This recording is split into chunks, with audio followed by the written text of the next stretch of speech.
Hello, నేను టీచర్గా పనిచేస్తాను అండి, సూర్యాపేట జిల్లా.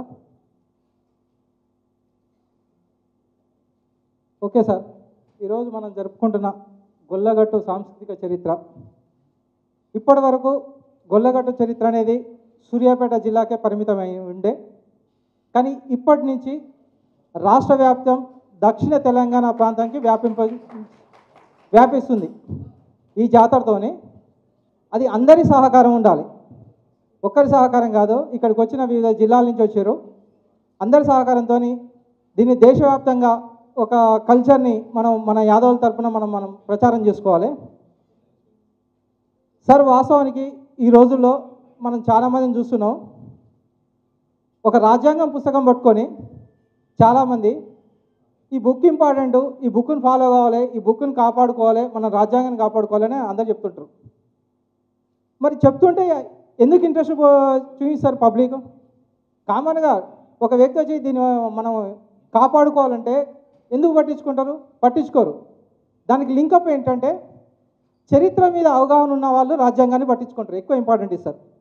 చరిత్ర మీద అవగాహన లేని వాళ్ళు రాజ్యాంగానికి అంత ఇంపార్టెంట్ ఇయ్యారు. చరిత్రలో హక్కులు ఎట్లున్నాయి, బాధ్యతలు ఎట్లున్నాయి, విధులు ఎట్లున్నాయి, రాజ్యం ఎట్లుంది, రాజు ఎట్లుంది అనే చారిత్రక అంశాలు మనకు పరిశీలించినప్పుడు రాజ్యాంగం ఎందుకు అవసరం అనేది ఇంట్రెస్ట్ వస్తుంది. మరి చరిత్రను చూద్దాం. చరిత్ర అనేది భారతదేశంలో ఎట్లా ఉంది? ఇక్కడ రెండు రకాలు ఉంది. ఈ తేడాను ఎవరు గమనించట్లేరు. ఒకవైపు ఏముంటుందంటే వేదాలు, ఇతిహాసాలు, పురాణాలు, ద్వాపరయుగం, త్రేతాయుగం అంతా ఒక సామాజిక వర్గం, ఒక బ్రాహ్మణ సామాజిక వర్గం ఒకవైపు ఉంటుంది. ఒకవైపు ఏముంటుందంటే హిస్టరీ, భారతదేశ చరిత్ర, సింధు నాగరికత కాలం నుంచి మొదలు పెడితే మన తెలంగాణ ఏర్పడే వరకు సింధు నాగరికత, మలివేదం, వేదకాలం, జైనం, బౌద్ధం, గుప్తులు, మౌర్యులు, నందులు, విజయనగర సామ్రాజ్యం, కాకతీయులు, ఈ చరిత్ర ఒకవైపు ఉంటుంది.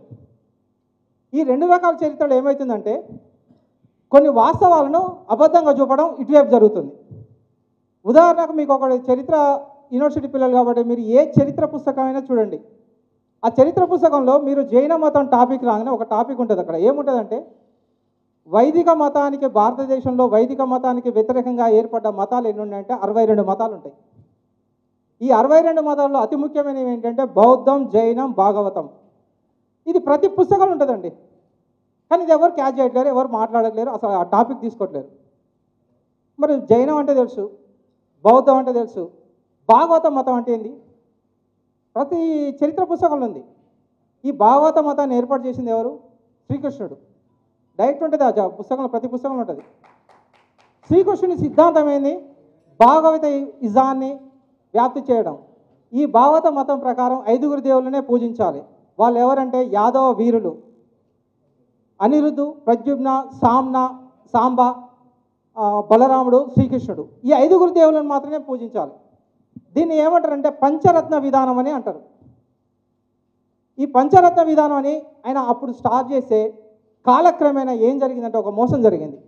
ఇది భాగవత మతం అనేది ఈ చరిత్ర, భారతదేశ చరిత్ర వైపు ఉన్నది. అది ఇటు తీసుకొస్తే ఆ భాగవత మతాన్ని ఏం చేశారంటే మార్చిపడేసారు. ఏం చేశారంటే శ్రీకృష్ణుడు అనేవాడు విష్ణు యొక్క దశావతారంలో భాగం, 8వ అవతారం కాబట్టి ఈయన విష్ణు అవతారం, కాబట్టి ఈయన విష్ణు రూపం, విష్ణువు మేను కాబట్టి ఇది భాగవత మతం అనేది వైష్ణవ మతం అని మార్చిపడేసారు. ఇటువైపు నుంచి చరిత్రను ఇటు తీసుకొచ్చి ఇటు పెట్టి వైష్ణవ మతాన్ని ప్రచారం చేశారు. ఆ వైష్ణవ అనే శైవంతో తీసుకొచ్చి యాడ్ చేసి హిందూ మతం అని ఇప్పుడు ప్రచారం చేస్తారు. ఇప్పుడు ఉన్న హిందూ మతానికి బేసికే భాగవత మతం. ఆ భాగవత మత సిద్ధాంతం ఏర్పడిందే మన యాదవ సిద్ధాంతం మీద. మనం చరిత్రని ఏ విధంగా చూస్తున్నాం? ఇటువైపు చూస్తాం. వేదాలు, ఇతిహాసాలు, పురాణాలు, ఆయన గురించి, శ్రీకృష్ణుని గురించి ఇటువైపు చూస్తాం. మొత్తం ప్రచారం 99% ఇటువైపు జరిగింది. కానీ చరిత్ర రూపకంగా ఒక చారిత్రక పురుషునిగా శ్రీకృష్ణుని ఎవరు ప్రచారం చేయలేకపోతారు. మనం ఎందుకు చేయలేకపోతున్నాం? ఉదాహరణకు సిక్కులు పంజాబ్ నుంచి మన రైతు చట్టాల మీద ఢిల్లీకి యాత్ర చేసినప్పుడు ఆ ఢిల్లీకి ఎంటర్ కాగానే చాలామంది సిక్కు ఫ్యామిలీలు మొత్తం బెంజ్ కార్లు వేసుకొని మంచి ల్యాండ్ లార్డ్స్, కోటీశ్వర్లు అందరూ వచ్చి రోడ్డు ఎమ్మడి నిలబడి మంచి ఫ్యామిలీలు వచ్చి చిన్న పిల్లల్ని 10-15 ఏళ్ళ పిల్లల్ని వాళ్ళ ఫ్యామిలీ వైజ్గా వచ్చి అక్కడ స్టవ్ పెట్టుకొని, కార్ పెట్టుకొని ఆ రైతులు వస్తుంటే వాళ్ళకు వంట చేసి, టీ చేసి, టిఫిన్లు చేసి, అన్నం చేసి ఆ పిల్లలతో అందించడం అన్నట్టు రైతులకు. ఈ సిక్కు ఫ్యామిలీలు ఎంత జాతీయతా భావం అనేది ఉంటుంది. పిల్లలకి ఎట్లా అలవాటు చేస్తారు వాళ్ళు? వాళ్ళు ఈరోజు సిక్కులు 20 లక్షల మంది కెనడా రాజకీయాలని ప్రభావితం చేస్తారు. ఎక్కడి నుంచి ఏర్పడింది వాళ్ళ సిద్ధాంతం? ఎట్లా పడింది?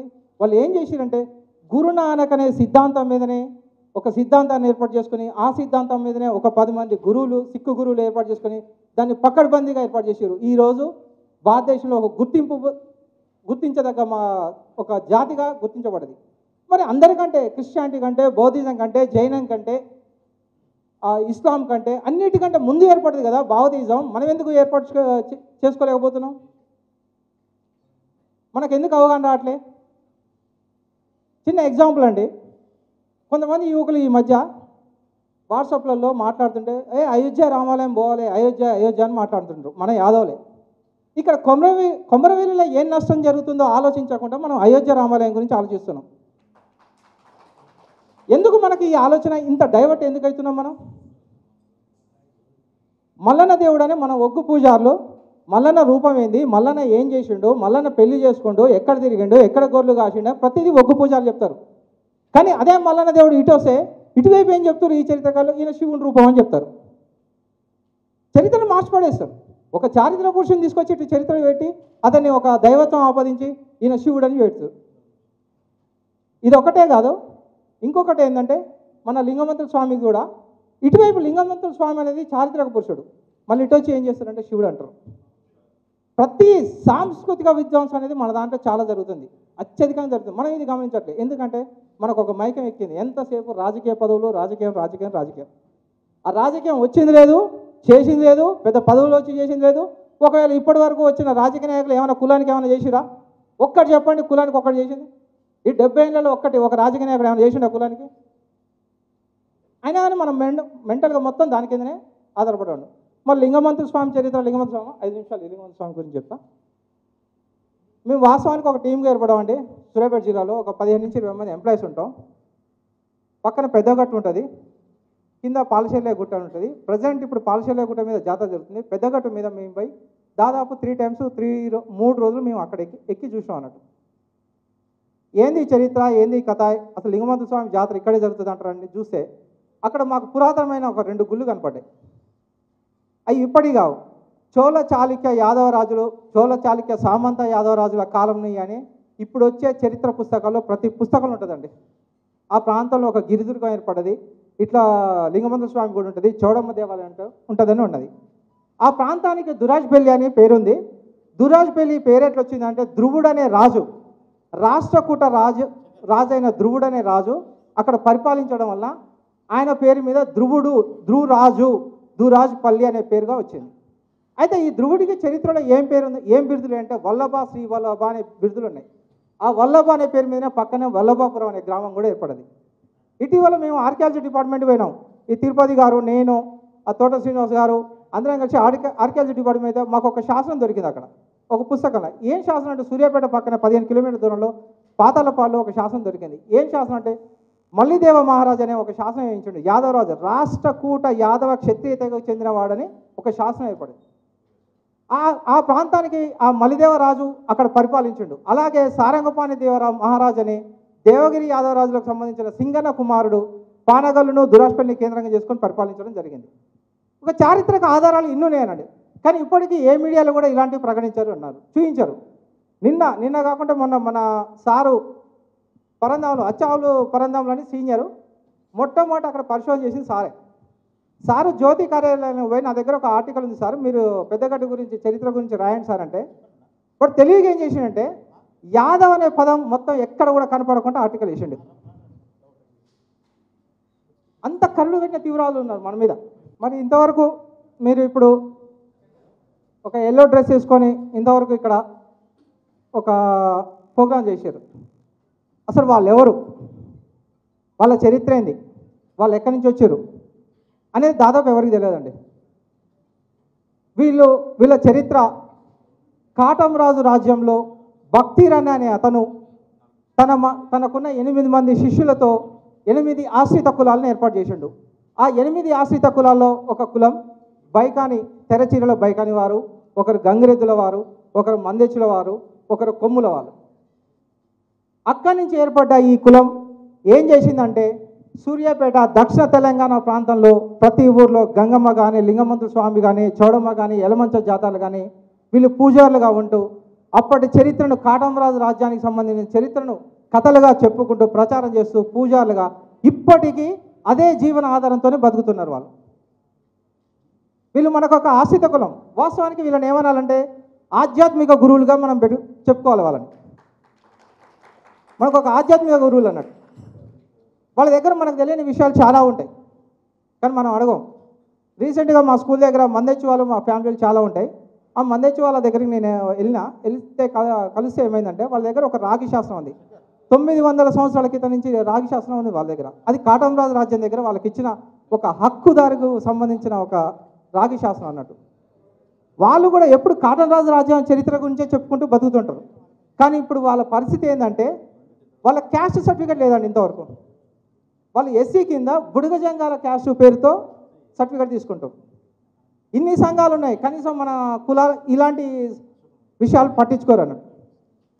వీళ్ళు భక్తిరన్న శిష్యులుగా ఏర్పడ్డ వీళ్ళు బైకానీ కులం వారు సూర్యాపేట పరిసరాల్లో, నల్గొండ, ఖమ్మం, మహబాద్ ప్రాంతాల్లో ఎక్కడ ఏ గ్రామాల్లో ఏ పండుగ జరిగినా వీళ్ళే పూజారిగా ఉండి ఇప్పటికి కూడా గొల్లగడ్డి జాతరలో వీళ్ళే పూజారిగా ఉంటుంటారు.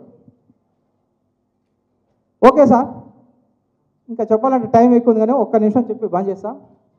విద్యార్థులుగా మీకు ఒక చిన్న సూచన, ఒక విషయం చెప్తున్నా. ఇది సీరియస్ అయినట్టు కొద్దిగా. ఇప్పుడున్న యువత మహామైకంలో ఉంటారు. విద్యార్థులకు నేను ఒక సూచన ఏంటంటే ఫస్ట్ కుటుంబం గురించి ఆలోచించండి. ఆర్థిక సెటిల్మెంట్, వృత్తిపరంగా సెటిల్మెంట్ ఆలోచించండి. దాని తర్వాత నెక్స్ట్ కులం గురించి ఆలోచించండి. దాని తర్వాత నెక్స్ట్ సామాజిక ఉద్యమాల గురించి ఆలోచించండి. ఇటీవల ఏమవుతుందంటే పట్టణాల్లో, జిల్లాల్లో, గ్రామాల్లో 15 ఏళ్ళు 20 ఏళ్ళు వచ్చినా రాలేదో ఆ పార్టీ ఈ పార్టీ, పూలేవాదం, కాషాయవాదం, కమ్యూనిజం, లేని వాదాలని మీదేసుకొని జీవితాలు ఆగం చేసుకొని భయంకరంగా జీవితాలు ఆగం చేసుకుంటాం. మనం ఒక సెటిల్మెంట్ వచ్చిన తర్వాత కులాన్ని కాపాడుకోవాలి, కులం వచ్చిన తర్వాత జాతిని, సమాజం గురించి ఆలోచించాలి. కానీ మనం స్థిరపడే ముందుకే మన సామాజిక ఉద్యమాల గురించి మనం ఆలోచిస్తున్నాం. ఇది చాలా పరిస్థితి సీరియస్గా ఉంది. దీనికి బెస్ట్ ఎగ్జాంపుల్ మనం ఐక్యంగా ఉంటే ఏం సాధించవచ్చో ఈ మధ్య అయోధ్యలో జరిగిన ఎలక్షన్లను బట్టి చూడవచ్చు. అక్కడ 3 వర్గాలు, అయోధ్యలో 3 మేజర్ వర్గాలు, యాదవులు, ముస్లింలు, దళితులు. అక్కడ ఏంటంటే అఖిలేష్ యాదవ్కి ఒక నమ్మకం ఏంటంటే యాదవులు నాకే వేస్తారు, ఓటు కంపల్సరీ నాకే వేస్తారని ఒక నమ్మకం, యాదవుల మధ్య ఉన్న ఒక యూనిటీ, యాదవుల మధ్య యూనిటీ. అయితే వాళ్ళు అఖిలేష్ ఏం గమనించిందంటే యాదవులు నాకు ఎట్లయినా ఓటేస్తారు, ముస్లింలు ఓటు బీజేపీకి వేయరు.